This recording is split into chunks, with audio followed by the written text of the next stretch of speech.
compartir la pantalla. A ver, déjenme, me van a avisar, por favor, si es que de pronto se puede, si lo logran ver, por favor. Cumpa Renzo, un favorito. ¿Se está grabando la sesión? Ah, sí, sí, correcto, sí, la estoy grabando. A la compartas, porfa. Ah, no, claro, no se olviden, es igual importante, bien que lo mencionabas. Es importante, todos los videos, por si acaso, están en la plataforma, ¿no? Entonces ingresan de las otras sesiones, quieren recordar algo, ver algo, ubicar algo, pues pueden ver el video, Ujú. excepto el de la sesión 2. Y Ay, realmente sí. lo disculpo, ha sido un error técnico que no hemos podido resolver, no sé por qué razón, pero sí tenemos el video, pero está sin audio. No sabemos qué diablos ha pasado, pero no grabó el audio. Entonces, no lo hemos subido, obviamente, el video en este caso a la plataforma porque no tiene audio. No tiene mucho sentido, ¿no? Que esté publicado el video si no tiene audio, ¿no? Pero sí los demás están publicados, pueden entrar, pueden verlos, reverlos las veces que quieran, eso les va a ayudar, ¿no? Para que puedan tener una idea. Pero esta sesión también la vamos a grabar y obviamente también la vamos a subir para que ustedes también, si gustan, puedan verla para hacer una especie como de repaso, quién sabe, ¿no? Ahora, para empezar a compartir la pantalla, también voy a apagar mi cámara, por favor, porque yo igual estoy con ciertos problemas de internet, parece que estamos en todo lado con fallas de internet, entonces para que la presentación fluya bien, voy a apagar mi cámara pero obviamente van a poderme escuchar. Entonces, en este momento voy a pasar a compartir, por favor, la pantalla. Me avisan, por favor, si es que se puede ver lo que estoy compartiendo. Se logra ver. Se ve. Qué bueno. Listo. Entonces, yo creo que ya podemos empezar. Bueno, como les decía, la intención de esta sesión ahora está orientada precisamente a que nosotros podamos recordar, en cierto modo, al mismo tiempo podamos recalcar y considerar que son ideas, que son conceptos que debemos mantener en la cabeza de aquí en adelante, ¿no? Entonces, voy a seguir. Lo que vamos a ver es precisamente trabajar las ideas fuerza. La dinámica de esto, la metodología de esto va a ser en que yo les voy haciendo una serie de afirmaciones, de algunas preguntas, y de las cuales ustedes también pueden ir respondiendo a medida que yo voy avanzando. ¿Esto qué quiere decir? Entonces, que entramos a un primer tema, vamos a hablar específicamente del módulo uno y del tema uno en primera instancia, y luego a partir de eso vamos a ir discutiendo un poco, en los cuales obviamente me gustaría que ustedes puedan participar, ¿no? Ahora, el primer tema que hemos trabajado, evidentemente, ha sido el tema de los derechos humanos. Entonces, me gustaría compartir con ustedes esto que es tratado precisamente del texto, de los contenidos que nosotros tenemos en el tema. Y dice, ¿no? Los derechos humanos no deben ser entendidos como dones o concesiones ofrecidos a los ciudadanos por parte de los estados o de los organismos políticos internacionales, sino que deben comprenderse como construcciones históricas que institucionalizan las conquistas de diferentes grupos, actores e instituciones nacionales e internacionales. ¿A qué se refiere este tema? ¿Quién me gustaría, por favor, que cuando leemos esto, qué se nos viene a la cabeza? ¿Qué entendemos por esto? No sé si alguien quisiera compartir ahora. Por favor, siéntase la libertad de levantar la mano y poder participar. ¿Qué entendemos con esta afirmación que acabo de compartir con ustedes? Están con la manito Estrella y luego Carla. Por favor, entonces, Naira, dame una manito con esa. ¿Qué tal si tú me ayudas a moderar un poco y tú vas cediendo la palabra a las personas? ¿Te parece? Por supuesto que sí. Iniciaremos con Estrella, luego vamos con Carlita. Gracias, dale. Buenas tardes a todos, a todas y a todes. Con la afirmación por los derechos humanos, pues no debe ser siempre una característica, sino de que seamos aceptados, aceptadas en todo ámbito con la sexualidad que nosotros nos identifiquemos en la sociedad sin sufrir ninguna discriminación, ninguna lejanía o aislamiento, por decir. Eso es lo que podría decir. Sí, muchas gracias, Estrella. Muy bien, muy bien. Has dado ciertos, algunos principios que son importantes en relación a lo que esto quiere explicar. ¿Alguien más, por favor? Nos vamos con Carla y luego con Gilda. Ok, vamos. Buenas tardes, grupo. Muchas gracias por habilitar esta sesión. Bueno, como decía el licenciado, yo entiendo que los derechos humanos no solamente son, em, no solamente son tutelares de parte del Estado, sino que también se, a ver, ¿cómo lo explicaría? De una manera literal y simbólica se dan a conocer y se necesitan poner en práctica para que las personas, en este caso de las disidencias sexuales, quizás tengamos armas y herramientas para a lo largo de nuestra vida dar a conocer que a pesar de nuestra orientación sexual e identidad de género, merecemos el mismo respeto, mismos derechos a la educación, a la salud, a la vivienda, a servicios básicos, que cualquier otra persona, ya sea heterosexual o binaria. Ujú. Gracias, Carla. Muy buen tema. Sí, creo que te ha costado explicarlo, pero creo que al final sí lo has hecho bien. ¿Quién sigue? Gracias. Vamos con Gilda, por favor, luego Norton y luego Araceli. Buenas tardes. O sea, para mí todo esto, bueno, vamos desde el inicio, ¿no? O sea, los derechos humanos nacen como una respuesta a ciertas necesidades que había de grupos de personas, ¿no es cierto? Y a lo que se refiere, a lo que se refiere bueno, sí, este párrafo, digamos, es que al momento de presentar una necesidad como sociedad, no tanto como sociedad, ¿no? Más como movimientos o colectivas, eh, ese movimiento crea repercusiones porque piden que se les cumpla cierta necesidad, ¿no es cierto? Yo creo que a lo que se va es a eso. O sea, los derechos humanos como tal no son un producto de la unión de instituciones o no son un producto o sea, del poder, ¿no? Sino más bien los derechos humanos son un resultado de, o sea, de realmente, o sea, de esos movimientos, ¿no? O sea, ahorita no tengo la palabra, pero a eso me voy. Sí. Gracias, gracias. Vamos con Norton, por favor. Hey, bueno, opino casi lo mismo que opinó Gilda, pero la parte de que yo veo en esto de derechos humanos es que esto no debería estar plasmado en un libro o en un reglamento, porque si todas las personas estuviéramos sin tener que sexualizar, sin tener que ver a las personas con un tipo de racismo o clasismo, no existiría esa necesidad de agarrar y tener que poner derechos para las personas, donde sí o sí, con un texto que está dentro de un libro, donde están los reglamentos de cada país, muestran estos derechos, porque existen este tipo de agresiones, se podría decir.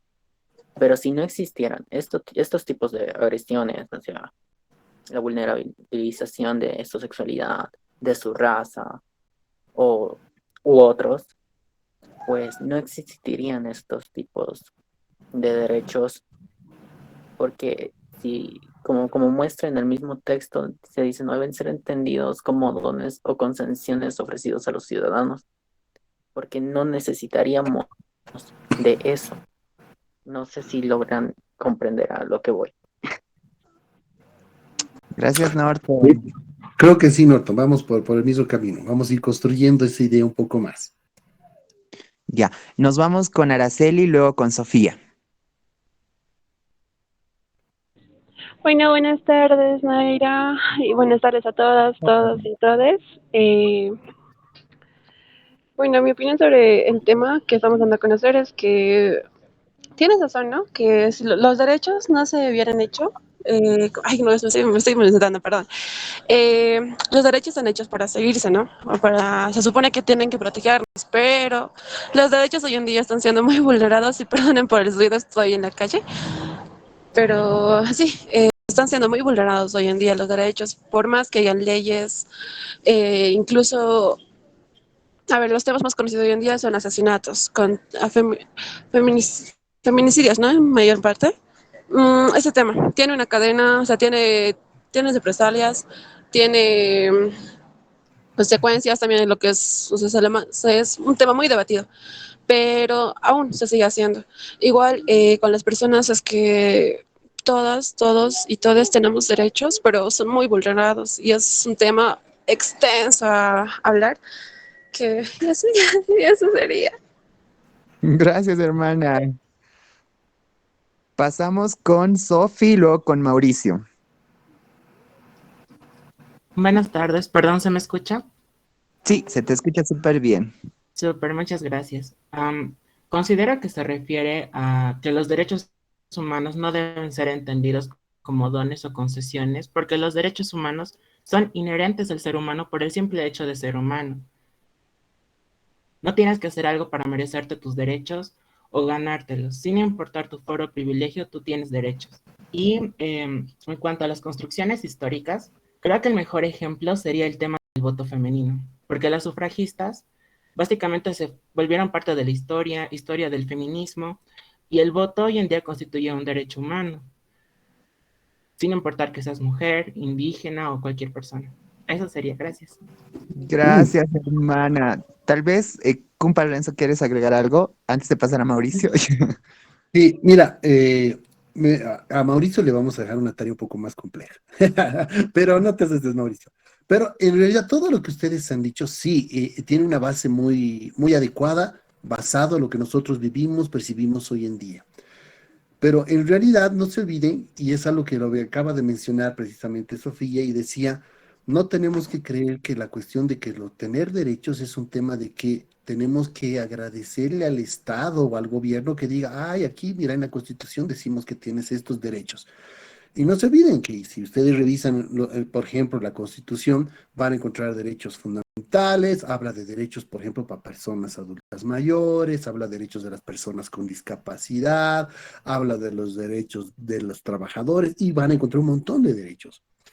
Pero esta concepción también nos hace entender algo importante. Dice que debemos comprenderlas como construcciones históricas. ¿Esto qué significa? Como mencionaba hace un momento el ejemplo, por ejemplo, de las sufragistas. Para las mujeres en determinado momento no había el derecho al voto. Y ha tenido que haber una especie de revolución, movimiento ciudadano de las mujeres. Han querido participar en política, han tenido que organizarse, han tenido que pelear, salir y marchar, a veces sufrir mucha violencia por consecuencia de eso. Y estas luchas históricas han hecho que se ganen estos derechos. Los derechos humanos también caen en ese saco.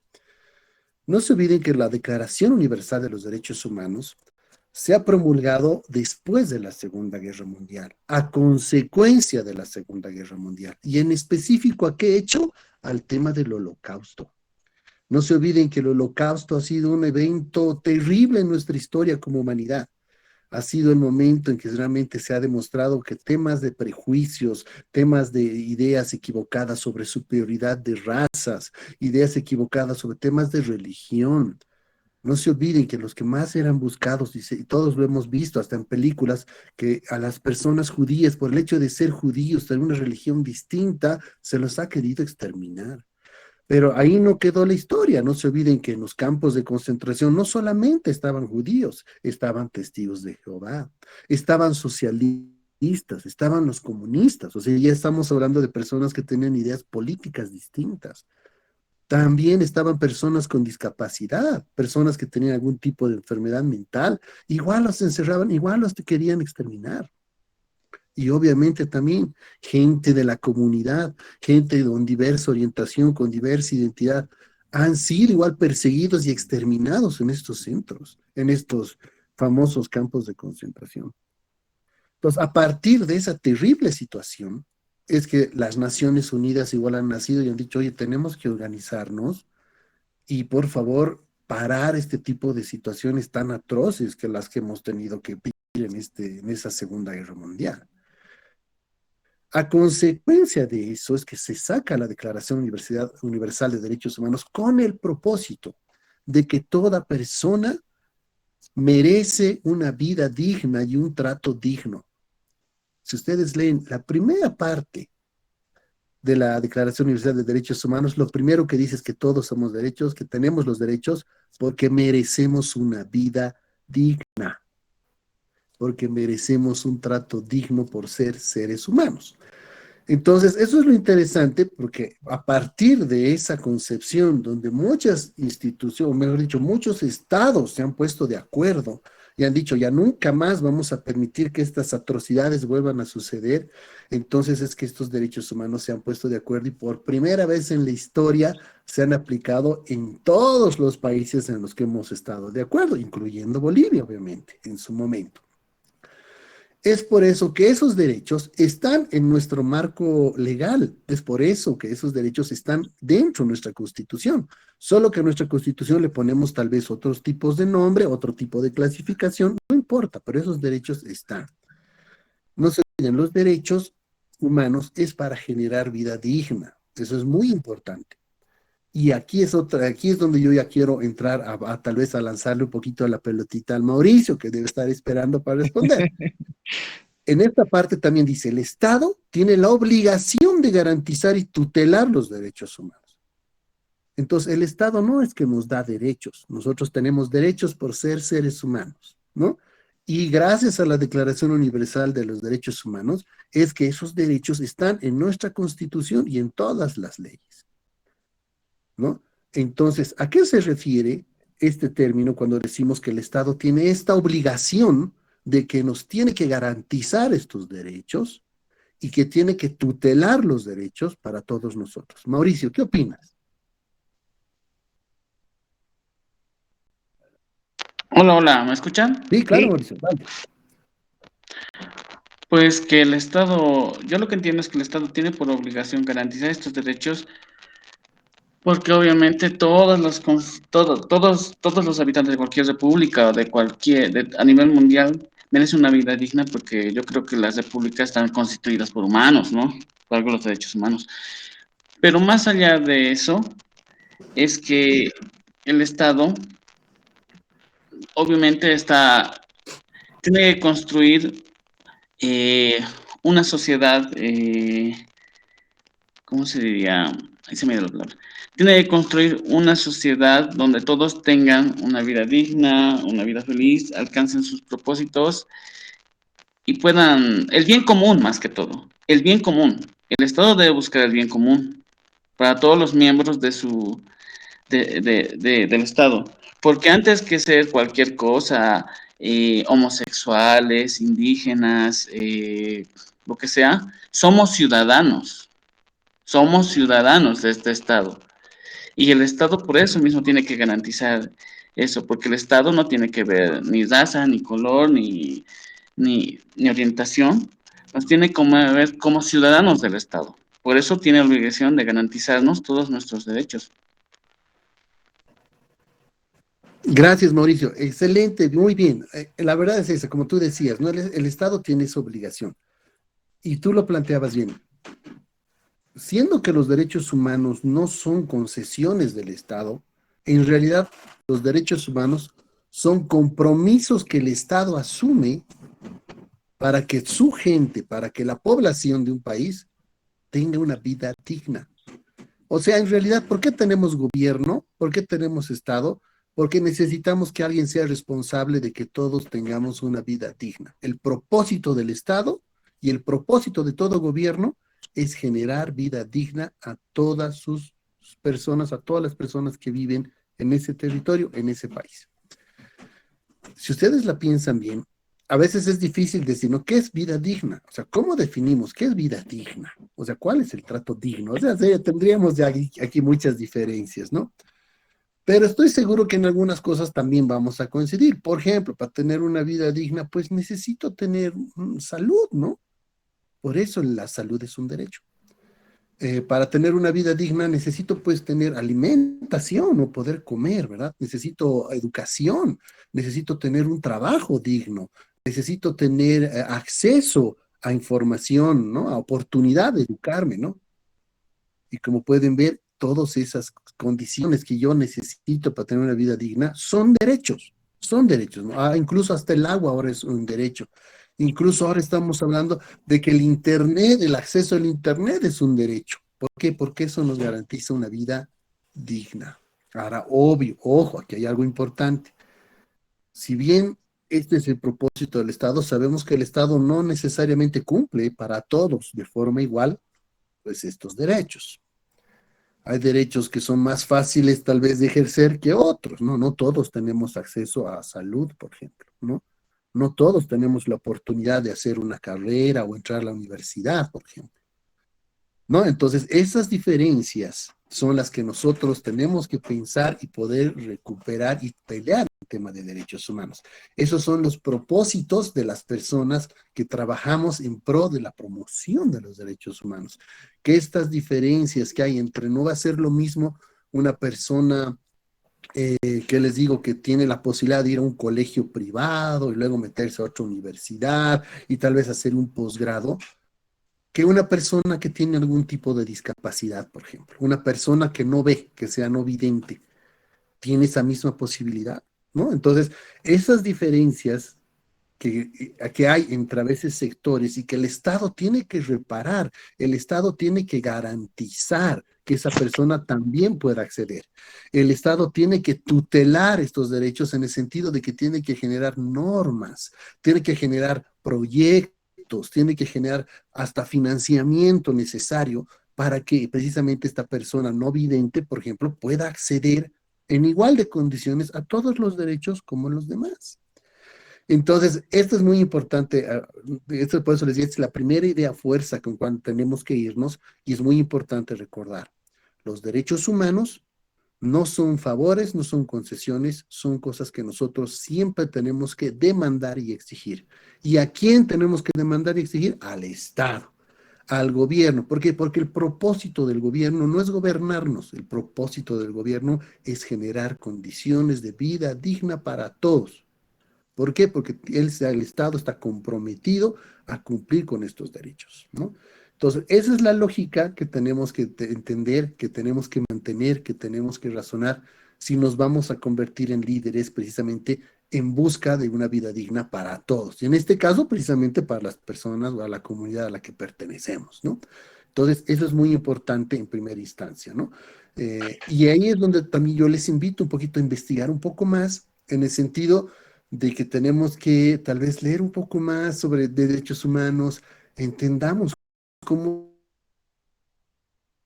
se resuelven a veces estos problemas de inequidad que tenemos entre personas. Por ejemplo, como les digo, no es lo mismo pues la historia o la situación de los derechos de una persona privada de libertad, por ejemplo, y la historia de una persona que pertenece a un pueblo indígena, por ejemplo, o a una mujer que está en situación de violencia, ¿no? Entonces, esas cositas son las que tenemos que empezar a analizar un poco más adelante para poder precisamente demandar, para poder pensar, hasta incluso cuando hablamos de política pública o de incidencia pública o incidencia política, tiene que ver con reconocer este tipo de necesidades. No sé si me he explicado bien. Hay algunas participaciones en el chat, tal vez lo puedo leer así súper rapidito, son 3 concretamente. Sí, claro, por favor. Josué Daza dice, bueno, refiriéndose a la primera consulta, que los derechos humanos debemos entenderlos como la consolidación institucional y garantizada de los logros de las distintas reivindicaciones sociales de grupos que lucharon para conseguirlos. Los estados e instituciones están obligados a asegurarlos, dice. Javier Andrés Solís dice, Buenas tardes. Lo que entiendo es que no debemos agradecerle al Estado ni ningún político por el hecho de que nosotros tengamos derechos, ya que el tenerlos es una conquista de las luchas, es más obligación de los estados hacerlos cumplir, ¿no? Y Ale Mocobono dice, entiendo que en cierto modo y por más que suene feo, no tenemos que agradecer el hecho de que tengamos estos derechos, si no son el resultado de momentos claves donde se reivindican distintos grupos de personas y cuando se dan cuenta de que no se encontraban en igualdad. Por último, también Ale Mocobono, perdón, dice, igual viene el hecho de que principalmente en textos legales se tome en cuenta y se visibilice a toda persona, no haya a suceder de nuevo como cuando se escribió la Declaración de los Derechos Humanos, de los derechos del hombre y ciudadano, usando la palabra hombre como ser humano, y después no consideraron a las mujeres como acreedoras de estos derechos. Velar de usar siempre palabras bastante neutras como todo individuo o toda persona para abarcar a todas, todos y todes. Eso, querido compa. Excelente complementación, creo que no podría haber terminado mejor. Gracias por esas opiniones, por compartir y participar. Miren cómo que de esta manera se construye, como les decía, ideas muy claras, conceptos muy claros, o sea, nos vamos todos con los aportes de los demás también construimos, también hacemos. Y justo creo que cae muy bien para lo que hemos visto en el tema 2, que estamos entrando ya por si acaso al tema 2, que cuando hemos hablado de democracia y participación. Si ustedes recuerdan, ustedes dirán, o sea, no tiene mucha relación, ¿no? Derechos humanos, ¿no? O sea, sí tiene mucha relación con temas de la democracia, porque como decían ustedes, son cosas, los derechos humanos no solamente son temas de derecho, bien, sé que dice derecho en la palabra, pero no es un tema legal en sí. Como ustedes pueden ver, tiene que ver específicamente con esa responsabilidad del Estado de generar condiciones de vida digna para todos y todas y todes. ¿No? Entonces, y eso cómo se va a desarrollar precisamente en un espacio adecuado y generalmente tiene que ser el ámbito democrático, porque pues, nos permite a todos participar, porque hay diferentes mecanismos en democracia para poder participar, para poder hacer escuchar nuestra voz, nuestras opciones, para mostrar apoyo, para mostrar rechazo a ciertas políticas o hacia otras, ¿no? Entonces, eso es muy importante. Habíamos visto que nosotros en nuestro país, como había mencionado en la sesión que hemos hecho con Víctor Villalta, nuestra norma también ya establece un sistema democrático específico. Eso quiere decir que nosotros no podemos jugar fuera de ese sistema, ¿no? Entonces, el único modo en que nosotros tal vez podemos hacernos escuchar en temas de democracia y en este caso tal vez de participación como ciudadanos para precisamente poder lograr una vida digna, tiene que ver con los mecanismos en los cuales nosotros contamos para poder participar en democracia. Y él presentaba 3 tipos específicos de democracia reconocidos, ¿no? Como nuestro mecanismo.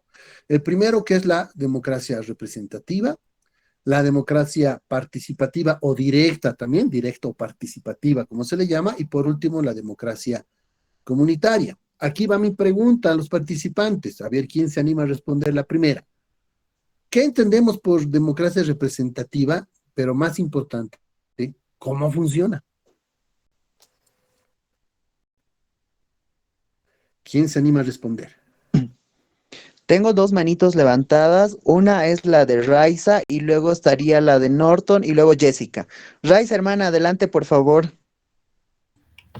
Bueno, cuando hablamos de democracia representativa, entiendo que se refiere a cuando se eligen, digamos, por grupos o, digamos, aquí podríamos decir dependiendo de cómo se organiza el Estado, porque también hay tipos de estados y organizaciones, pero dentro de esas organizaciones hay como subgrupos que eligen a personas para que representen sus deseos o qué es lo que quieren cambiar o proponer ante, no sé, una asamblea, un parlamento, ya que no es individual, ¿no? Entonces, como no es individual, cada grupo elige a sus representantes.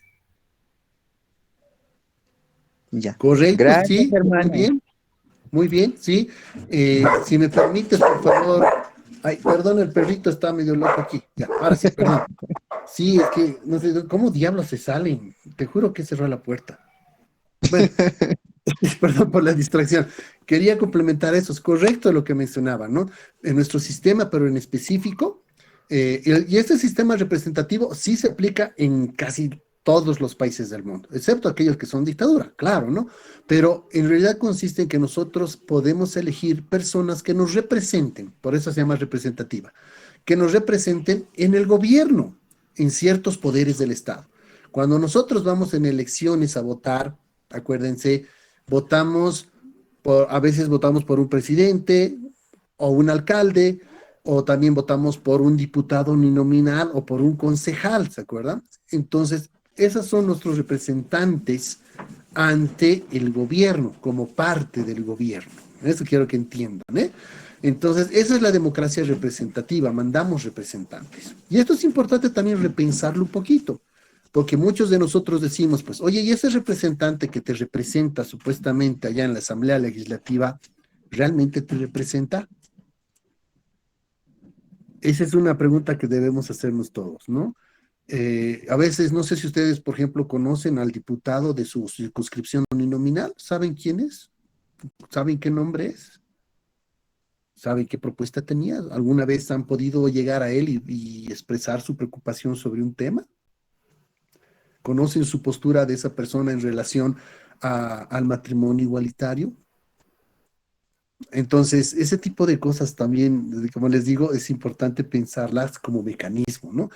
Y ese es un mecanismo que sí o sí nosotros tenemos que entender que ese es el que se utiliza como sistema democrático y no podemos pensar en otro. O sea, ese es un modo en que nosotros tenemos que participar. Esas son las reglas del juego.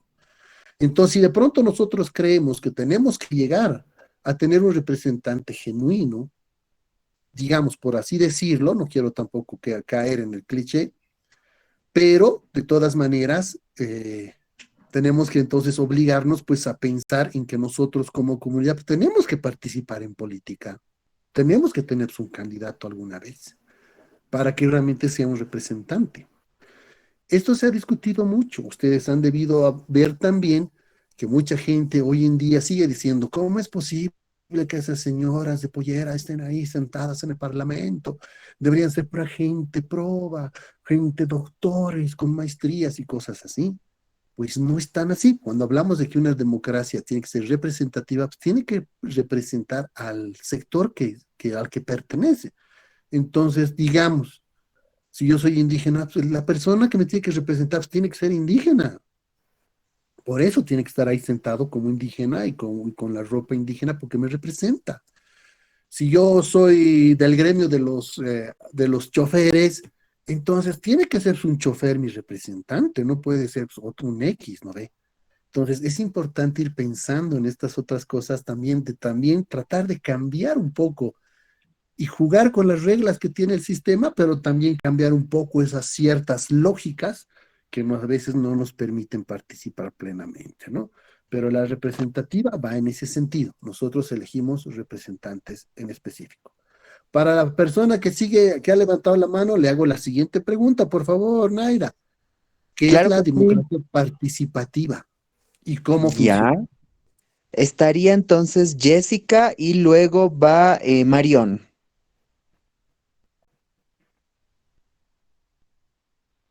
Hola, ¿cómo están? Buenas tardes. Perdón, si puede repetir la pregunta. Claro, Jessica, habíamos hablado sobre el tema de ahorita de la democracia representativa, pero también está Ajá. reconocida la democracia participativa.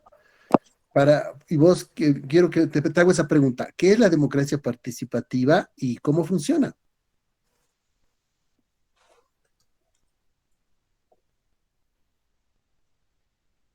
Ya. La democracia participativa está principalmente enfocada a lo que es a la participación de la mayor parte de los grupos que conforman lo que es la sociedad en un país, en este caso. Eh, en este caso, digamos, tendrían que participar todos los grupos, ya sean étnicos, también serían lo que es diferentes lados, ¿no? Como sería izquierda, derecha, para poder decidir. Y esto también va a estar ligado y al finalizar lo que es a la democracia representativa también. Ok, gracias, Jessica. ¿Quién más estaba en lista? Perdón, Naira. Estaría Marión. Hola Marión, adelante por favor. Hola, ¿me escuchan? Sí, se te escucha súper bien. Buenas tardes. Buenas tardes a todos, todas y todes.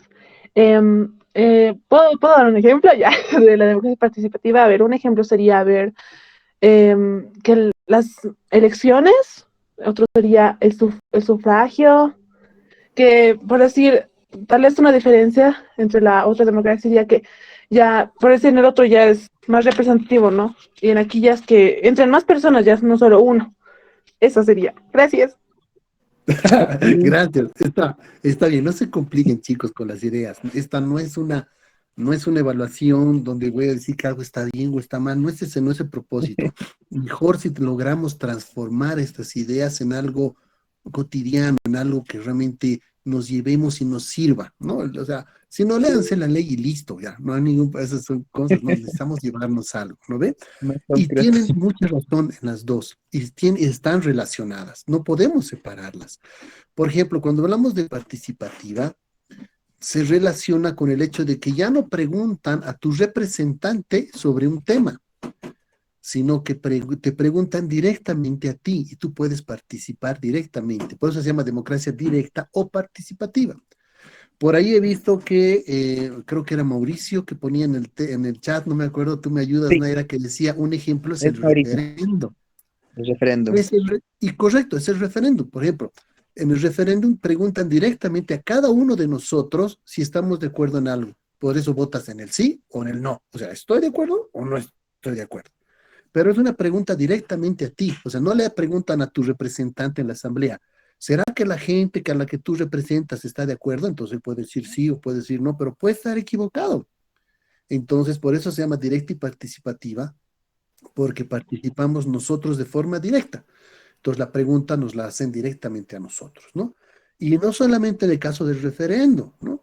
Nosotros ya hemos tenido, no se olviden, como país historia con referéndum. O sea, ha ido al referéndum, por ejemplo, el caso este de aprobar, por ejemplo, la nueva constitución, se aprobó por referendo. Luego se ha ido al referendo también el preguntar, por ejemplo, sobre la cantidad de tierras que pueden tener las personas, ¿no? Y el último que hemos tenido ha sido también este referéndum por el tema de si es que se acuerdan de Evo cuando era presidente y quería volverse a reelegir. Entonces, igual en el referéndum le han dicho no, no queremos. Entonces, ahí ha sido una pregunta directa. Entonces, esa es la democracia directiva, participativa y directa. Y también hay otros mecanismos que nos permiten a poder trabajar bajo este sistema y que también tenemos que conocernos porque cuando trabajamos por temas de derechos humanos, pues nos ayuda. Por ejemplo, hay un mecanismo muy importante que es cuando tú propones una ley como ciudadano. No sé si ustedes sabían eso, pero tú no es necesario que tú seas diputado o senador o ministro o algo así para presentar una propuesta de ley. No, tú como ciudadano o tal vez con un grupo de tus compañeros, tal vez con alguien de la comunidad, puedes reunirte y proponer una ley, por ejemplo, ¿no? Entonces es una manera, igual un mecanismo de forma directa, de incidir de forma directa con el tema de política pública, ¿no? Ahora, como pueden ver, esto generalmente se utiliza en temas un poquito más grandes, ¿no? Y también tenemos que conocer un poco sobre esto, porque, por ejemplo, cuando hablamos del tema del matrimonio igualitario, por ejemplo, mucha gente dice, lo llevaremos a referéndum, ¿no? Así como diciendo, sabemos que la mayoría es homofóbica y va a votar no, pero en realidad Claro. tampoco ese mecanismo no va a funcionar porque no podemos votar en aceptar o desechar un derecho, o sea, son derechos, o sea, nosotros tenemos derecho a tener familia y tener pareja. Entonces nadie va a quitarme el derecho con un referendo, entonces por eso nunca va a funcionar, por ejemplo. Por eso es importante conocer los mecanismos, ¿no? Para saber también cómo debemos utilizarlos y utilizarlos bien, ¿no? Ahora, por último, también hemos hablado de que existe la democracia comunitaria. ¿Qué es la democracia comunitaria y cómo funciona? ¿Quién se anima a responder? Carlita está con la mano levantada. Luego va Gilda. Vamos, Carla y Gilda, vamos. ¿Ya puedo empezar yo? Claro que sí, adelante, por favor. Ya. O sea, la democracia comunitaria es, o sea, mayormente creo que, ya espera, me estoy haciendo mucha bola así con mis palabras. Pasa, pasa, hermana, tú puedes. Respira, respira, respira. Y dale. Gracias. La democracia comunitaria incluye todos los factores de la comunidad. O sea, es como que si se llegase a necesitar algún tipo de veredicto acerca de algún evento, no sé, se me ha muerto mi gallina, por ejemplo, y quiero saber qué ha pasado, entre la comunidad se decide, o sea, en el caso ponte de que, no sé, me la hayan matado, ¿no es cierto? Entre la comunidad se decide qué hacer, digamos, con ese, mm, hay una palabra bien específica, pero con esa acción, ¿no es cierto? Con esa persona. O sea, no hay como que al momento de tomar una decisión como comunidad, no se busca tanto, o sea, la opinión de los representantes no pesa más ni menos de que la opinión de las personas que no son representantes.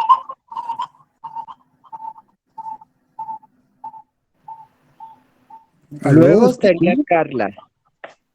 Dale, Carla, Carla. hermana, adelante, por favor.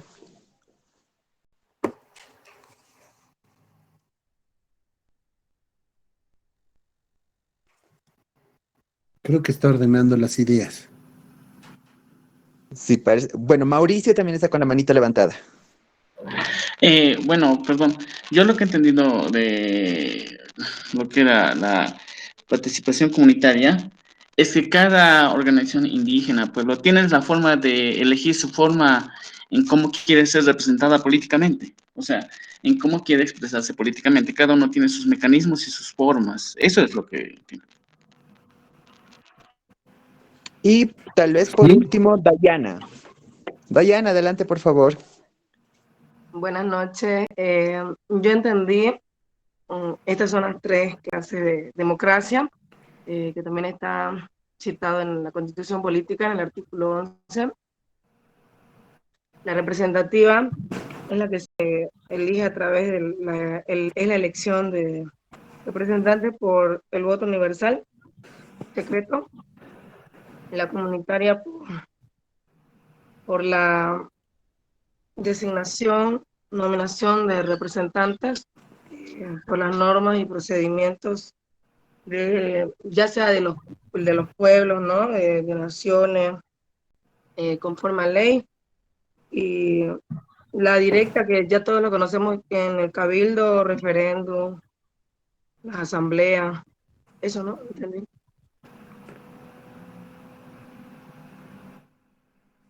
Sí, gracias, gracias. Correcto, sí, estaba bien planteado lo que decías. También la democracia participativa y directa, también, como les decía, tiene otros mecanismos también que podemos utilizar, ¿no? Como los que acaban de mencionar, ¿no? No solamente el hecho de poder votar en el referéndum o decidir sobre sí o no en algún tema específico, sino también otras maneras de participar directamente, como por ejemplo, como decía, el cabildo, también puede ser cuando nos reunimos y generalmente eso igual se hace también con los pueblos indígenas, ¿no? Pero no quisiera mezclar el tema con el tema de la democracia comunitaria. Pero en sí, la democracia comunitaria, como habían mencionado, está relacionado mucho al tema del ejercicio que tienen de democracia los pueblos indígenas. Porque, o sea, son pueblos indígenas que tienen sus normas y sus procedimientos propios. Y eso no quiere decir que no sean democráticos, sino son otras maneras de hacer democracia. Y esto es importante también de entender. Hoy en día ya no se habla solo de democracia, sino se habla de las democracias, porque hay diferentes maneras de hacer democracias. Y, y eso tiene que ver mucho, por eso les digo, con esa apertura también que tenemos de cuando queremos romper con ciertas lógicas liberales de que es negro o blanco, ¿no? Así nomás es, nunca puede ser diferente. No es cierto. Más que todo nosotros sabemos que el mundo es mucho más diverso de lo que siempre nos han dicho que era, ¿no? Entonces, precisamente la democracia comunitaria apunta a reconocer estas otras maneras de poder elegir tus representantes, otras maneras de poder decidir sobre el futuro de tu comunidad, ¿no? Otras maneras de poder influir, ponerse de acuerdo en algunos temas. Y a veces, obviamente, esta manera de entender la democracia, otras democracias, choca, ¿no? Con el tema a veces preestablecido, ¿no? Con esa idea de democracia que siempre hemos tenido, que simplemente ir y votar, ¿no? Y elegir presidente, y elegir, ¿no? Entonces la democracia no había sido solamente pues ir a votar, ¿no? Había significado participar, había significado controlar, había significado exigir, había significado muchas otras cosas más había tenido de por medio, ¿no? Y en este caso, cuando hablamos de democracia comunitaria, también tenemos que entender que hay otras maneras de poder definir temas, de poder decidir, de poder elegir autoridades, tus representantes y todo eso, ¿no? Y lo interesante de acá, y creo que eso es una ventaja, y lo digo de una manera personal, ¿no? De que nosotros podamos tener en el país la posibilidad de tener varios mecanismos de participación y reconocer otros modos en que también se pueden hacer las cosas, ¿no? Eso también es algo que se tiene que trabajar, es algo que tenemos que considerar, que tal vez tenemos que ir desarrollando poco a poco, porque como les digo, es una pretensión también de poder romper con ciertas ideas, con ciertos conceptos de que creemos que las cosas siempre van a ser negro o blanco, ¿no? O sea, que simplemente dos polos y que existen una sola manera de hacer las cosas o de asumir las cosas, ¿no? Y eso no había sido tan cierto y por suerte tenemos estos mecanismos que también nos puede ayudar. Importante también nosotros para hablar de poder trabajar derechos humanos, para poder mover, promocionar, defender los derechos humanos, conocer los mecanismos dentro de la democracia que nos permitan incidir, trabajar, decidir, elegir, ¿no? Entonces, siempre todas las acciones que nosotros vayamos a realizar de aquí en adelante, ya sea solos o tal vez en comunidad, tienen que ir enmarcados bajo estos principios, bajo estos sistemas, para que precisamente igual sean reconocidos y tengan validez, ¿no? Es muy importante entrar a eso. Ahora, quisiera poner sobre la mesa uno de los principios más interesantes también que hablamos de esta democracia intercultural, que así lo plantea, ¿no? O sea, nosotros vivimos en una democracia no liberal, no solamente representativa o algo así, sino se plantea como una especie de principio muy importante el tema de la interculturalidad, ¿no? Los principios, un principio fundamental de la democracia que nosotros tenemos es la interculturalidad. ¿Cómo debemos entender a la interculturalidad? ¿Quién se anima a responder?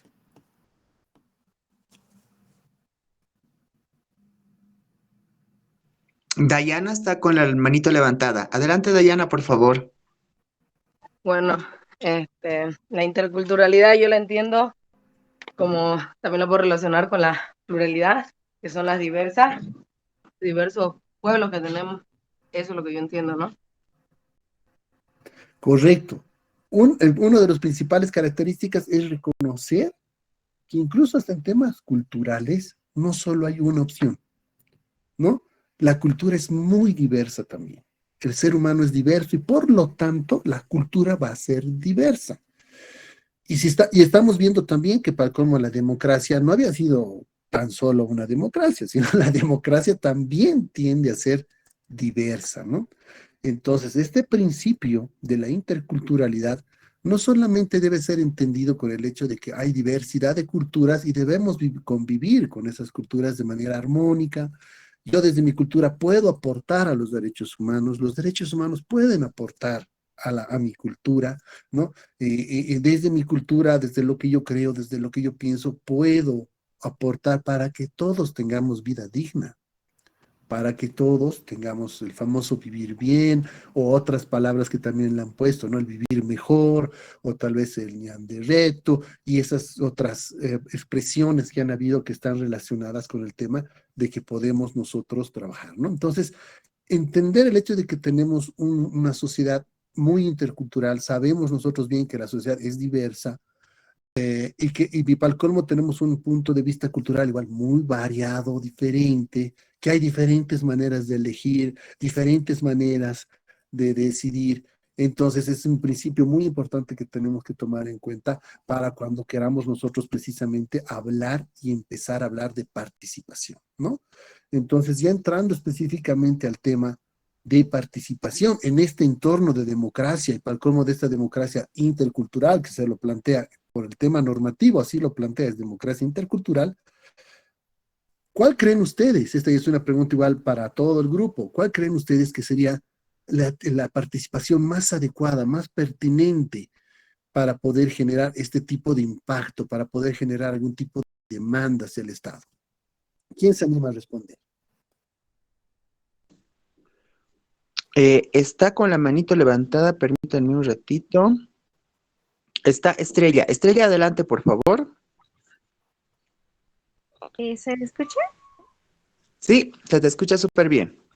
Ok, para mí, el más con el que nos iría bien una de las democracias, para mí sería la directa participativa, creo que es, o participativa directa, creo que es al revés. Esa porque ahí tenemos derecho de participar toda la población, la sociedad, podemos ejercer el control de la sociedad y podemos elegir de manera democrática a nuestros representantes del Estado o gobierno. Gracias. Ah, bueno, gracias por el dato. ¿Quién más le gustaría participar? Hay una participación en el chat, es de Raiza. Creo que refiriéndose a la anterior consulta, dice sobre esto del principio de la interculturalidad, es la convivencia respetuosa entre personas de diversas culturas. Permítanme un ratito. Ay, caray. En un mismo espacio geográfico, ¿no? Está con la manito levantada. Carla, bueno, no sé si es tu manito de hace ratos o es la de ahora. Si quieres, puedes abrir tu micrófono, Carla. Gracias. Sí, había levantado hace rato, pero la había vuelto a levantar. Al igual que Estrella, Dale. pienso que la democracia con la que se puede alcanzar muchas más metas, ya sean personales o como colectivo, en cuestión de ejercicio de política e incidencia juvenil de las disidencias sexuales, es participativa. Pero es un pilar, una base para que la democracia representativa realmente tenga efecto. Entonces, sería como fortalecer esos dos tipos de democracia para que las disidencias, ya sea hombres, mujeres, puedan realmente expresar sus necesidades reales. Súper, Carlita. Estaría Marión y luego creo que nuevamente Estrella. Marión, adelante, por favor. Hola, igual que la democracia participativa, más que todo porque, ¿se me escucha o creo que se entrecorta? Sí, te escuchamos, adelante. Ok.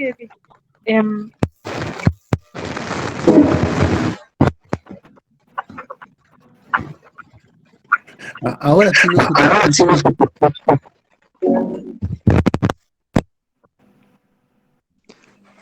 Se te escucha entrecortado, hermana. ¿Ahora? Ahora sí. Ok.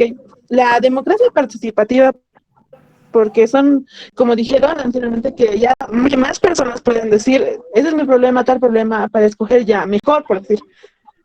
Eso. Gracias. A ti. Estrella, no sé si quieres a acotar algo más.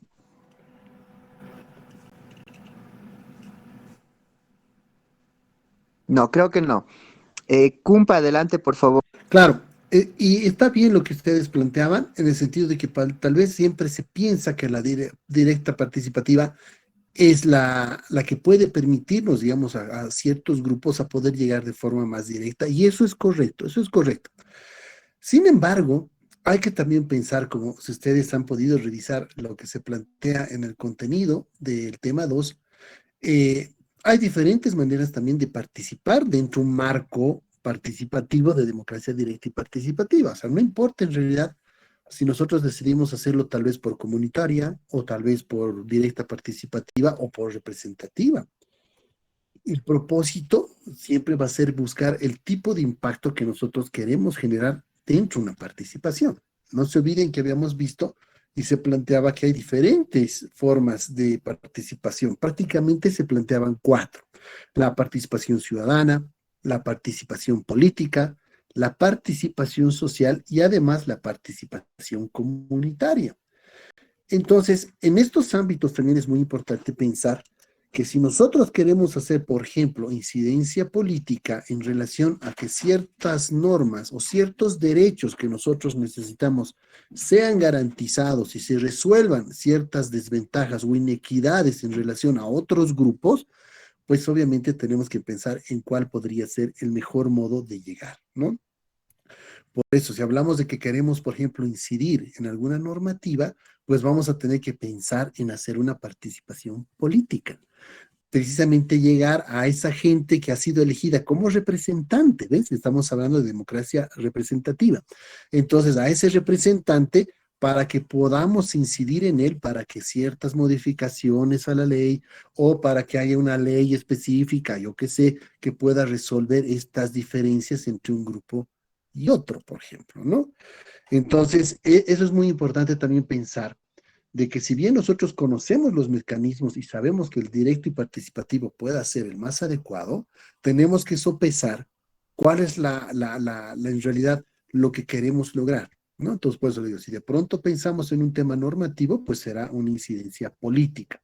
Si de pronto pensamos en que queremos que la gente participe más con nosotros a través de un mecanismo de democracia directa y participativa, pues vamos a tener que promover una participación más social, ¿no?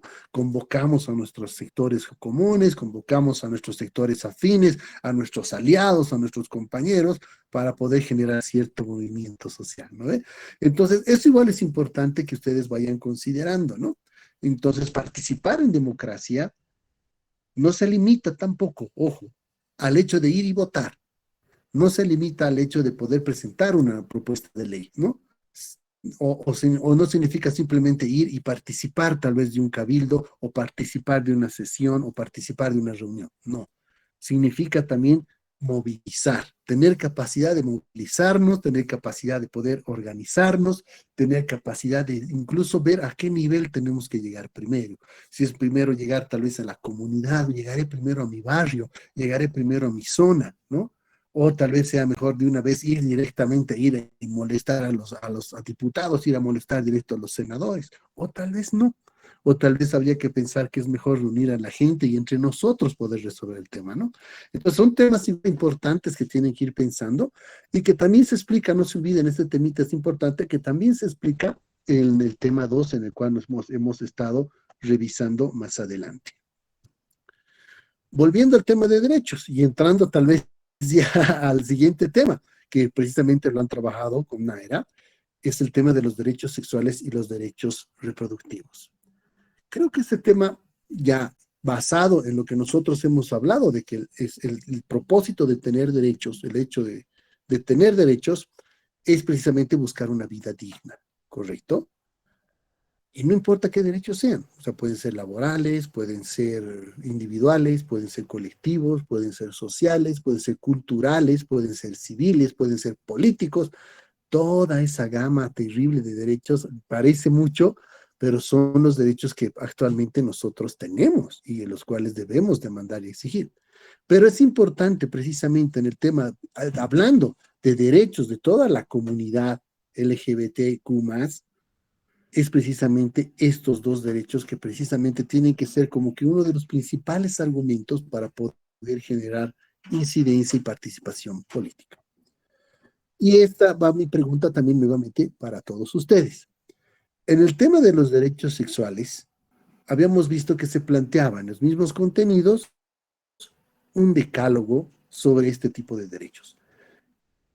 De este decálogo, ¿qué cosas es lo que ustedes rescatan y se acuerdan o consideran que son las más importantes? Empecemos precisamente con el tema de los derechos sexuales. ¿A quién le gustaría compartir cuáles son los aspectos más importantes que consideran, digamos, no si más importantes, pero fundamentales, los prioritarios, digamos, en el trabajo de derechos sexuales? ¿A quién le gustaría responder?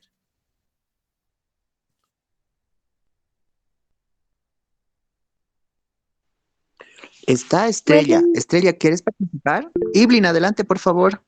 quería que lo vuelva Sí. a decir la pregunta, por favor. Claro, Ah, claro, no ya. te preocupes, sí. A ver, yo también creo que me complico hablando.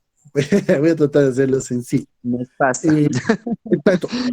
No se olviden que hemos tenido una sesión específica, un tema específico sobre el tema de derechos sexuales y derechos reproductivos. En la exposición se ha hablado de algunas características específicas de lo que hacen a los derechos sexuales y también a los derechos reproductivos, que son diferentes, de hecho, ¿no? Lo principal, ¿no? Una cosa son los derechos sexuales y otra cosa son los derechos reproductivos. Pero al mismo tiempo también se ha planteado un decálogo de derechos sexuales, ¿no? Y yo quería que ustedes compartan con ustedes, una vez que hayan visto y han escuchado sobre estos derechos sexuales, cuáles consideran que son los prioritarios en este tema de derechos sexuales. Cuando hablamos de decálogo, estamos hablando de 10 principios, por así decirlo, ¿no? De estos 10 principios, ¿cuáles ustedes consideran los prioritarios? Ahora sí, Estrella, adelante, por favor. Dentro de esos principios estaría no sufrir discriminación porque somos libres de ejercer nuestra sexualidad a la sociedad. Los derechos reproductivos es que tenemos de la decisión sobre nuestro cuerpo, decisión sobre cuántos hijos vamos a tener, qué familia queremos formar, qué seremos en un futuro. eh, Decidir sobre nuestro cuerpo libremente sin que nadie nos imponga y nos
estamos tratando? ¿Quiénes son las personas que están ahí arriba? ¿A quién realmente responden? O sea, es muy interesante, porque supuestamente un representante, por ejemplo, especialmente el famoso diputado uninominal, que es supuestamente el representante de tu circunscripción, porque y tú has votado específicamente para que esa persona esté ahí, ¿no? Entonces debería rendir cuentas específicamente y debería de verse precisamente a esa circunscripción, a esa población, a la gente, ¿no? Pero cuando hablamos de hacer incidencia, puede entrar por ese lado de que tenemos que hacer este previo análisis de ver con quién vas a hablar y con más o menos a qué lado va a ir, ¿verdad? A quién realmente va a responder, ¿no? Entonces, eso es muy importante, o sea, por eso les digo, los mecanismos están, hay que conocerlos, hay que ver cuáles son nuestros principios y nuestras formas de democracia, cómo funciona el sistema democrático. Hay que conocer también qué mecanismos de participación o cuál de los tipos de participación van a ser más importantes, ¿no? Y ustedes creo que se pueden dar cuenta fácilmente, ¿no? Por ejemplo, voy a poner solo como ejemplo, por favor, no lo tomen como una especie de participación política partidaria. Si de pronto queremos hacer incidencia en un municipio donde la mayoría de los concejales son del partido X, y saben que ese partido X va más por el tema social y que se solventa en sus organizaciones sociales, ¿por dónde hay que hacer la incidencia política? Por participación social, claro que sí. Si de pronto ven que en otro municipio, o nosotros nos damos cuenta que en otro municipio vemos que más bien es una organización política que está a cargo del municipio, tiene mayoría, responde más a un plan o a una línea política y visión política específica, pues entonces habrá que pensar en cómo llegar ahí, habrá que hacer una incidencia política directa con los concejales, ¿no? O con las autoridades, ¿no? Del lugar, ¿no? Entonces, a eso me refiero, es muy importante lo que tú mencionabas, ¿no? Entonces, es bueno conocer el sistema democrático, ver los mecanismos de participación, precisamente para también tantear el terreno por el cual vas a ir. Puede ser que tú tengas una propuesta de ley hermosa, lindísima, la mejor tal vez, y quieras ir a presentarla a la Asamblea Legislativa, pero si no tienes ese apoyo, si no tienes ese respaldo, pues eso jamás va a llegar, ¿no ve?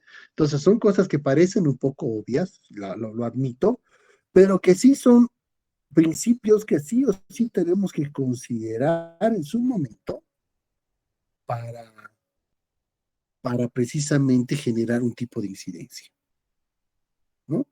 Y eso es lo que yo quería hablar con ustedes ahora, ese tema, ¿no? De las causas para poder hacer incidencia política, ¿no?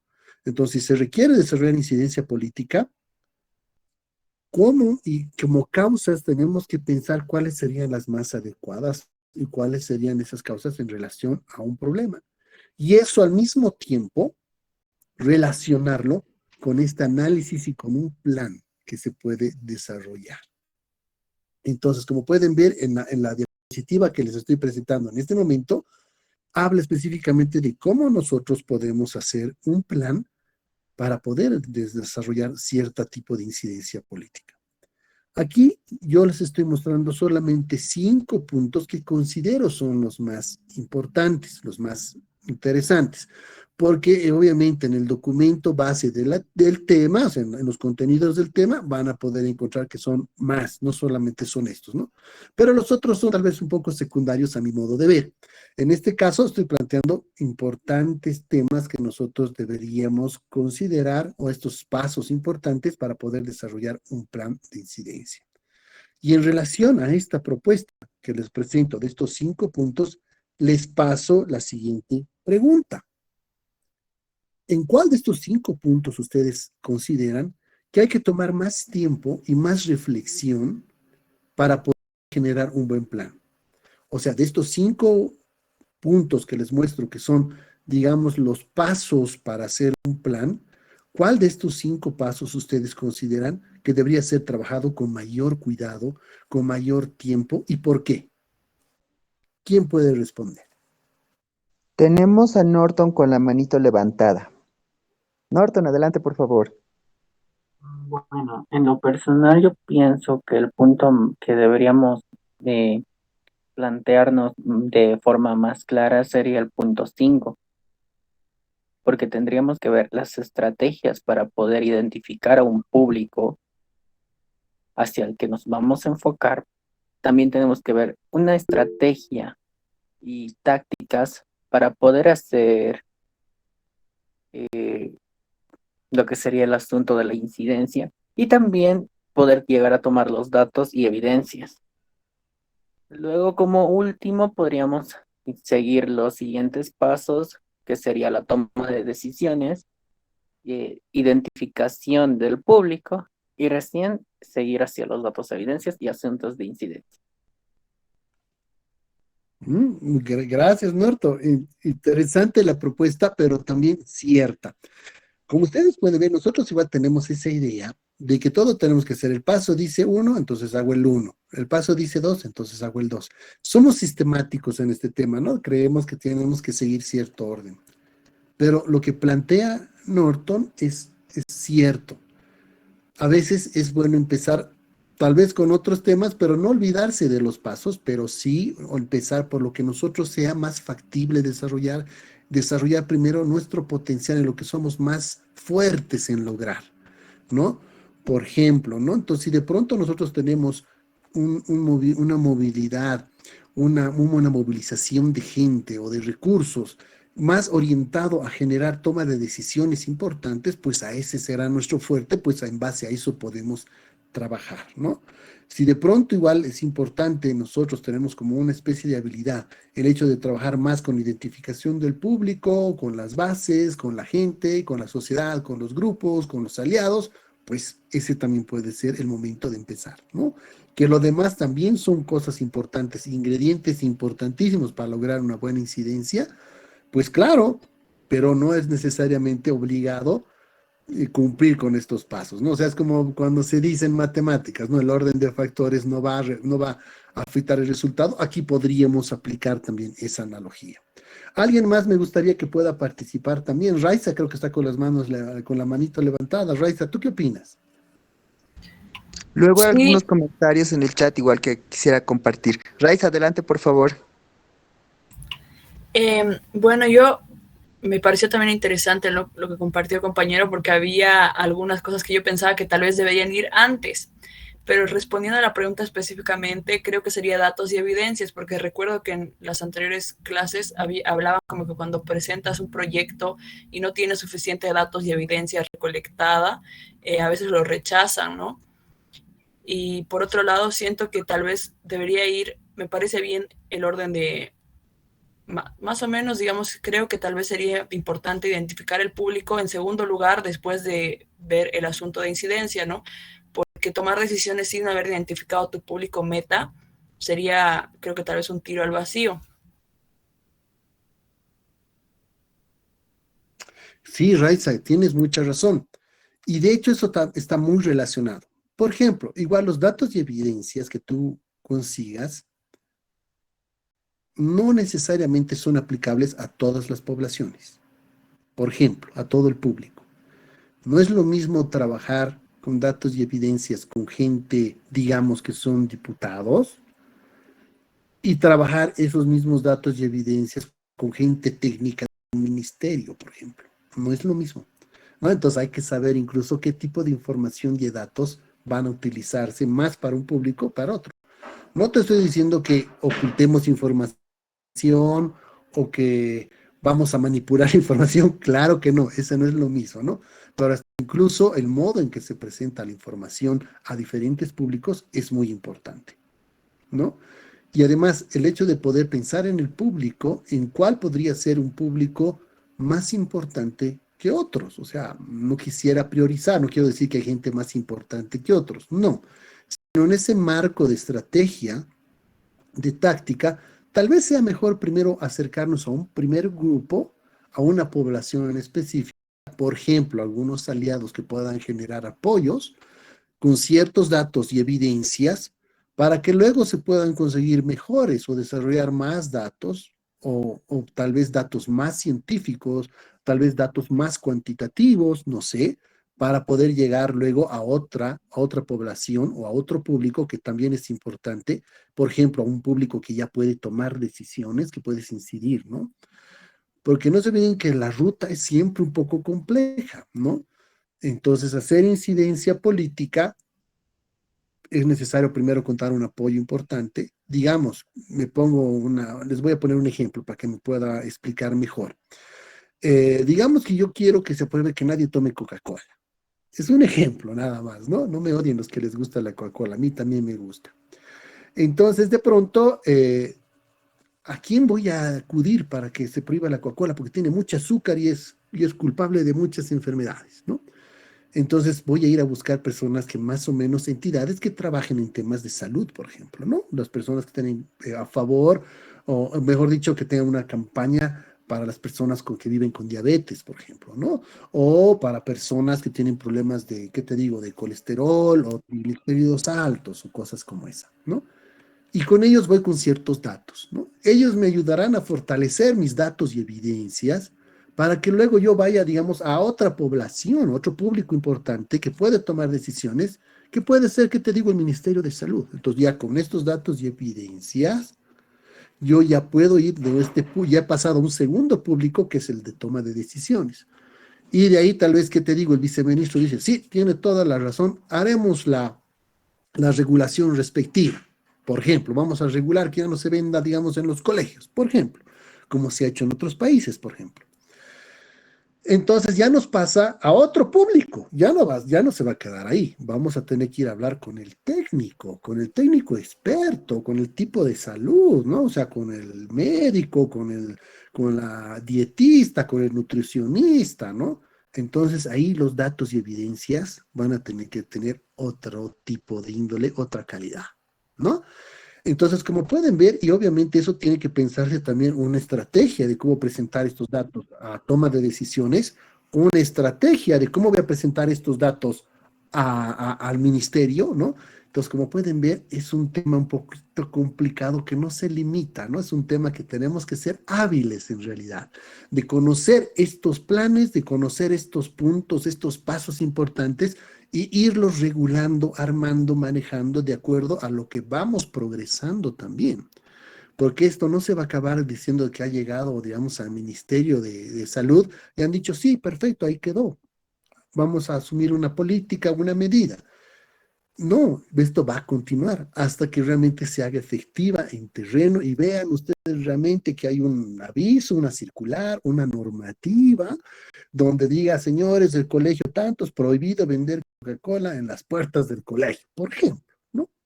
Entonces ahí recién nosotros vamos a decir, logrado, ¿no?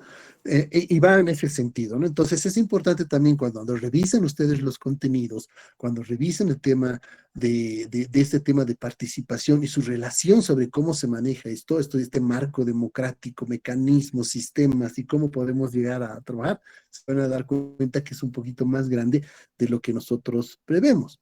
Sin embargo, no imposible, sin embargo, con propósito, sin embargo, no crean que esto tampoco va a ser una batalla solitaria, ¿no?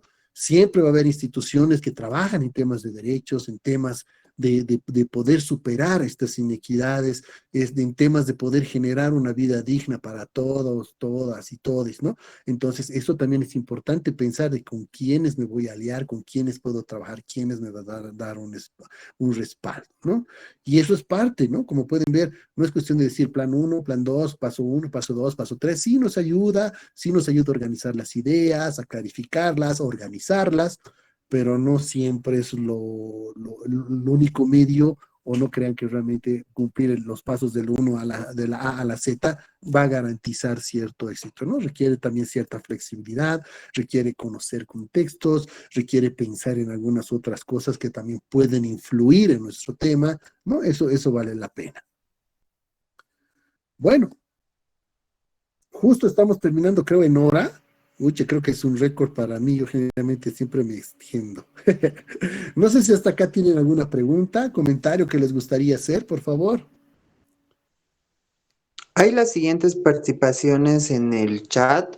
Una es la de Isra Carol, refiriéndose justamente a la parte de derechos sexuales y derechos reproductivos, que dice de los 10 que mencionó, yo creo que los más importantes serían vivir en la sexualidad sin ningún tipo de violencia, el derecho a elegir a las parejas sexuales, el derecho a vivir y expresar libremente tu orientación sexual e identidad de género, ¿no? Luego nos dice Mauricio, es que nuestro modelo de gobierno cedemos el poder sin demandar el cumplimiento de la voluntad del electorado social. Y hasta ahí terminan como que los comentarios. No sé si alguien más quisiera abrir su micrófono, puede levantar su manito.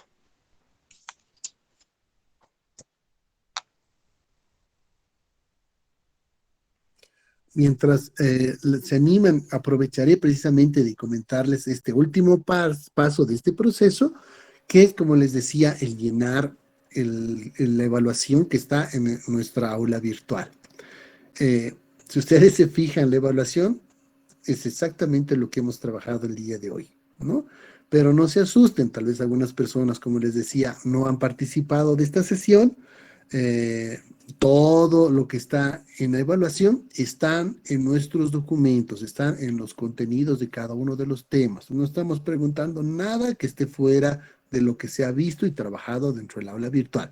Así que ustedes con paciencia, con tiempito, revisen bien los contenidos y van a poder resolverlos sin ningún problema.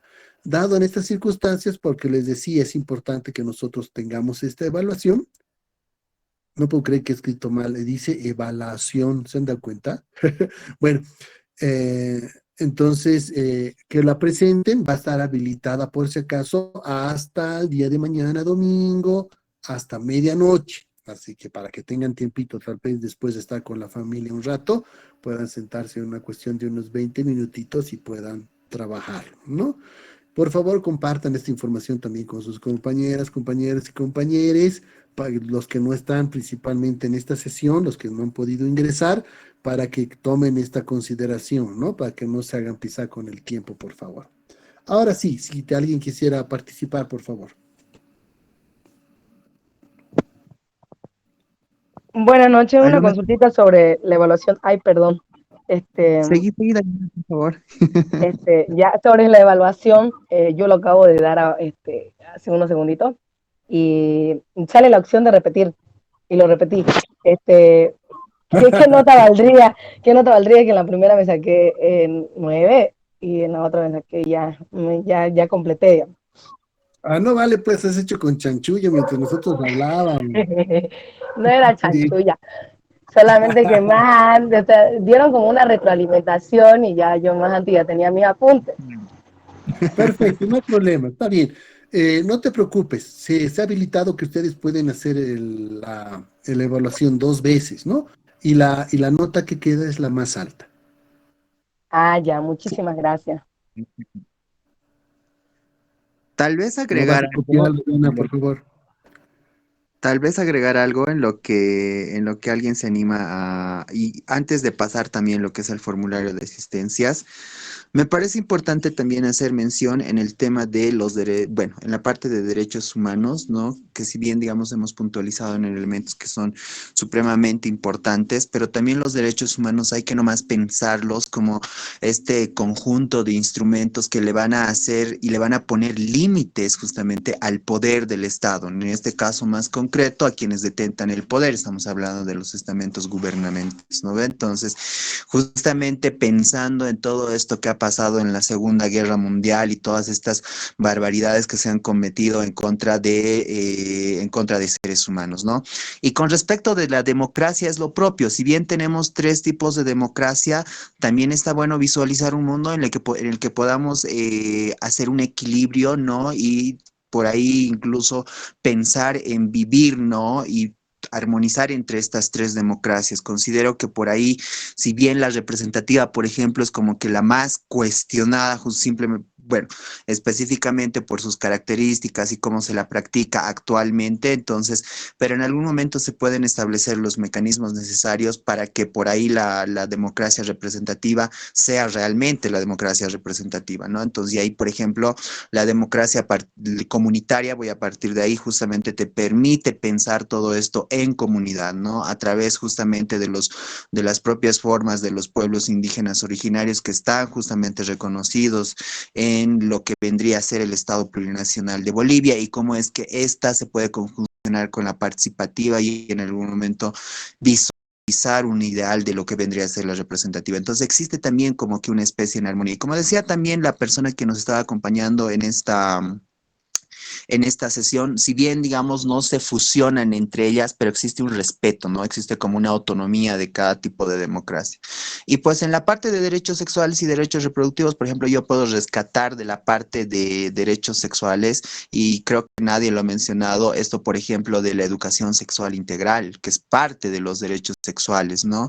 Está dentro de este primer decálogo, y creo que está bueno también en algún momento a partir de los procesos de incidencia, tal vez no solo política, sino es que también procesos de incidencia social con nuestros pares, etcétera, visualizar las formas de poder implementar y de pensar algunas políticas públicas que aborden este tema que es que es tan importante, ¿no? Y uno de los elementos centrales de los derechos sexuales y los derechos reproductivos definitivamente va a ser el poder, ¿no?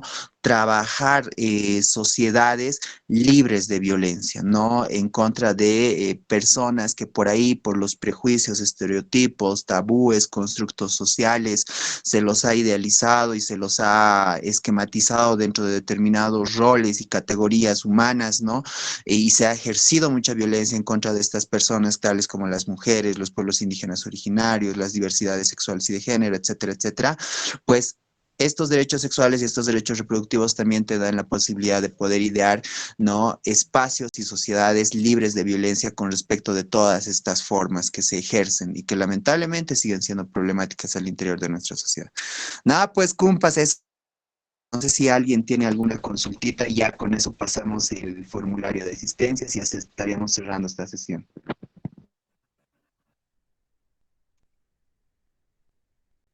Gracias, Nera, lo que has dicho tienes toda la razón, son aspectos muy importantes, especialmente que hacía referencia al tema de derechos humanos. Sí, los derechos humanos también tienen que pensarse como que son los límites del poder del Estado, ¿no?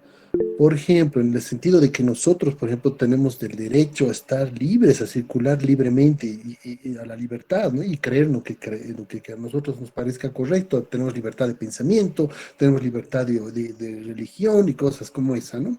Entonces el Estado no nos puede prohibir eso, por ejemplo, ¿no? Entonces el Estado tiene limitaciones, ¿no? No nos puede prohibir cosas porque son derechos, ¿no? Entonces, en ese sentido también es bueno pensar también y asumir a los derechos humanos como esa condición necesaria para que el Estado limite su poder, ¿no? No, que no haga lo que quiera, ¿no? Entonces, nuestros derechos son el principal limitante del abuso del Estado. Creo que Mario. Ay, Sigan, por perdón. favor. Bueno, hay tres manitos levantadas. Está Marión, luego va Iblin y luego estaría Carlita. Sí, una pregunta sobre la evaluación. Se me entrecortó un poco. Quería consultarle si tenía un límite de tiempo. Es- Sí, sí tiene límite de tiempo, 25 minutos. Pero Muchas gracias. te puedo garantizar que es por más que suficiente el tiempo. No sé, no crean que son preguntas largas o complejas, no. Es un cuestionario muy fácil de responder, tiene preguntas de verdadero y falso y de elección múltiple, nada más. Gracias. Dale, yo era la segunda, creo. Quería tocar el tema de que hace rato se estaba hablando de mandar eh, formularios o solicitudes a personas que no siempre se va a mandar con el mismo, con la misma idea, o tal vez sí con la misma idea, pero con diferentes palabras, porque tendría que hacerse así o algo así, entendí. Eso usted dijo que es no mentir, sino simplemente decirlo de diferente modo o algo así. Ah, ya caí en cuenta. Estábamos hablando sobre el plan, ¿no ve? Cómo se puede desarrollar un plan para hacer incidencia política. Y hablábamos de un tema muy específico que era que nosotros necesitamos tener datos, necesitamos tener información oportuna, digamos, ¿no? Real sobre todo, que venga a argumentar, venga a justificar nuestras necesidades, nuestras demandas sobre qué incidencia política tenemos que hacer. Por ejemplo, el tema de la Coca-Cola, como voy a volver a ese ejemplo, ¿no? Entonces, por ejemplo, si yo quiero generar aliados, entonces, por ejemplo, uno de mis público aliado tiene que ser la gente enferma que vive con Ay, no, pues, con diabetes, o los familiares también de estas personas, ¿no ve? Entonces puedo acercarme a ellos y darles una información. En este caso, decirles un vaso de Coca-Cola, por si acaso. Tiene 9 cucharillas de azúcar, un vasito, como este, ¿no? Y para el colmo me acabo de tomar un vaso, pero es sin azúcar, por si acaso. Entonces me he tomado este vaso, tiene 9 cucharillas de azúcar. Imagínense qué alta dosis de azúcar tiene, por ejemplo, ¿no? Entonces, esta información es adecuada para ese público. Si yo me voy a reunir con el técnico del Ministerio de Salud, no le voy a decir, esto tiene 9 cucharillas de azúcar. O sea, obviamente es información importante, pero tengo que explicarle que eso significa que tiene cierto porcentaje de glucosa, tiene cierto porcentaje de otros materiales químicos o saborizantes, colorantes, que también afectan a la salud y a otros aspectos del cuerpo humano. ¿Me explico? Entonces, es como que tienes que ver qué tipo de información tienes que entregar. Más que todo, no es decir que a este le voy a decir una cosa y a este otro, no. Le voy a decir lo mismo, pero de diferente modo. Entonces, a la gente de la población, a niños, a la gente de familias, les voy a hablar con información real, pero obviamente que sea entendible para ellos. Pero si voy a hablar con un técnico experto, no le voy a decir información básica que a él no le interesa, sino información científica, información completa, información técnica que argumente mi postura. ¿Me explico? A eso nos estamos refiriendo con el tema del manejo de la información que tienes que hacer cuando se piensa hacer incidencia política o participación y cómo vas a manejar la información y argumentos con diferentes sectores. No sé si he respondido tu pregunta, si iba relacionado a eso. Sí, has respondido, me ha dejado un poquito más, ¿cómo se dice? Más, o sea, estoy muy bien informada entonces. Gracias.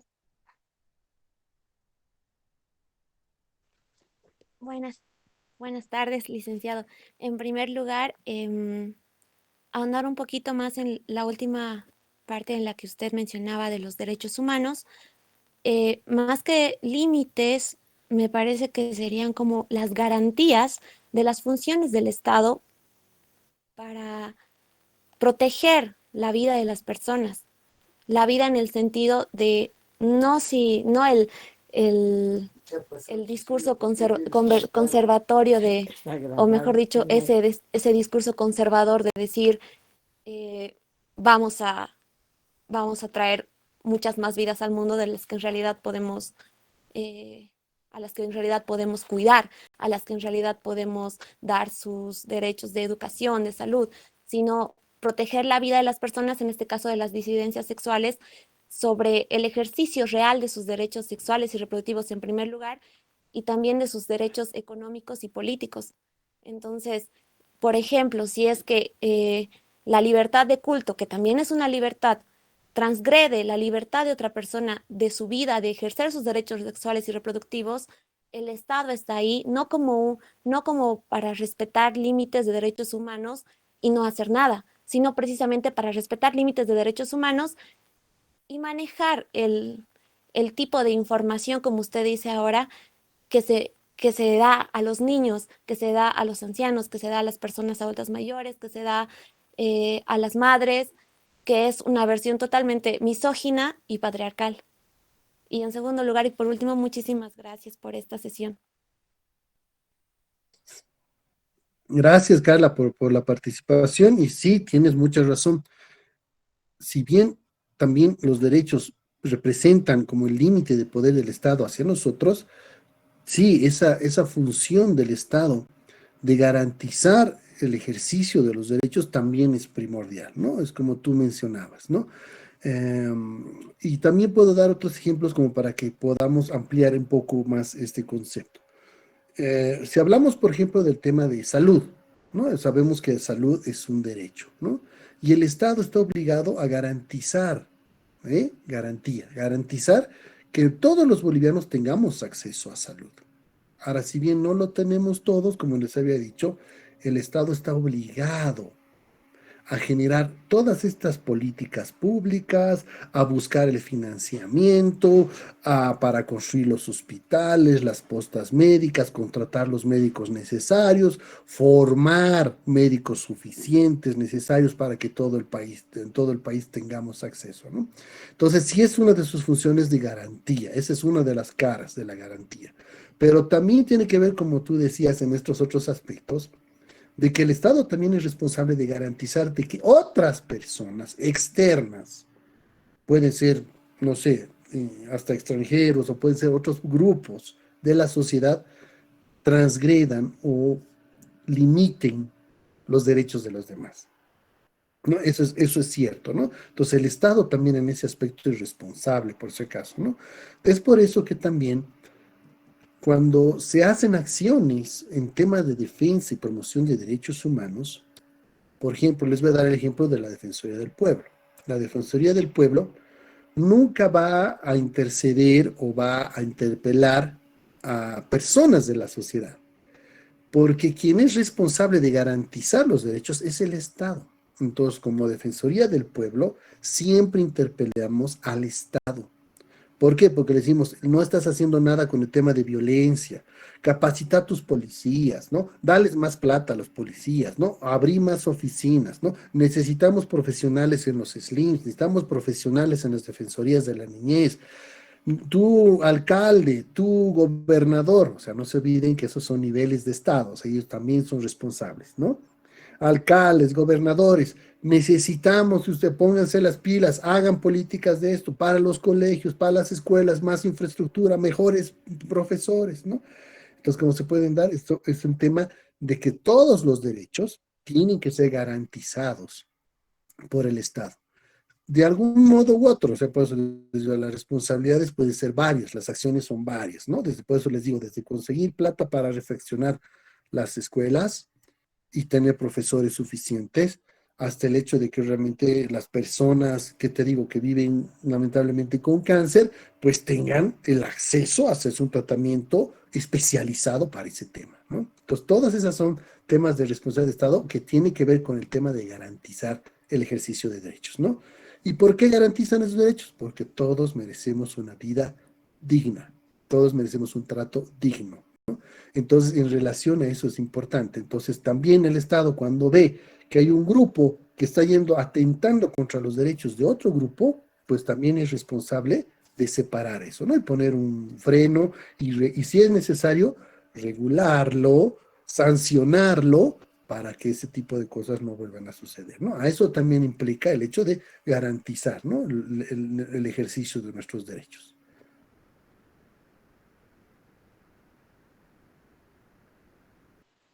Esas creo que eran las últimas, estimado Renzo. Yo creo que con eso ya podemos ir cerrando la sesión. Qué bueno, muchas gracias entonces a todos los que se han dado tiempo, a los que han participado, ha sido muy rico, les agradezco mucho por sus participaciones, por ayudarme a desarrollar este tema para que todos podamos tener la idea más o menos clara.